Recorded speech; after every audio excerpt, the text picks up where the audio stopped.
Alors c'est une excellente question. En réalité, on ne peut pas dire qu'en tout cas, il favorise la protection des secrets d'affaires. On sait très bien en réalité que les systèmes d'information ne sont pas infaillibles. Il y a également la faille humaine à prendre en compte. Et nécessairement, il y a en fait en réalité des outils extrêmement concrets, pragmatiques, simples, qui en dehors des systèmes d'information permettent justement cette protection des secrets d'affaires qui est très importante.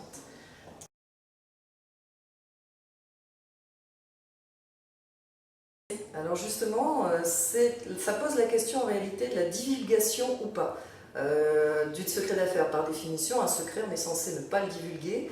Il y a des cas où effectivement, pour assurer une protection réelle et efficace, c'est absolument nécessaire, c'est même recommandé.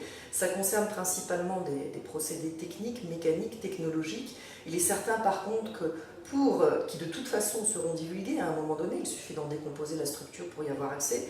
En revanche, pour tout ce qui concerne formulation chimique ou système plus complexe, la recommandation serait plutôt de ne pas le divulguer parce que ça vous procure un avantage par rapport à vos concurrents qu'il faut bien évidemment conserver le plus longtemps possible.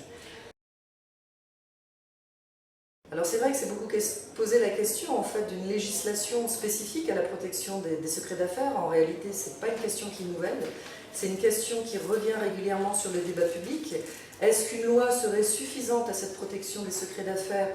C'est effectivement une bonne idée de l'insérer dans le code pénal, de savoir qu'elle s'aligne aussi sur l'abus de confiance, mais en réalité, la loi, à mon sens, ce serait une bonne piste, mais serait insuffisante.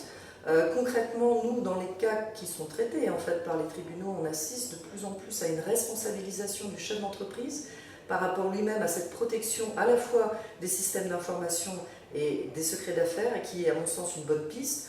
On voit que dans un autre cadre, pour les opérateurs d'importance vitale, il y a la loi de programmation militaire du 18 décembre 2013, qui est suivie ensuite par des décrets d'application récemment, en mars 2015, qui participent effectivement à cette protection des systèmes d'information.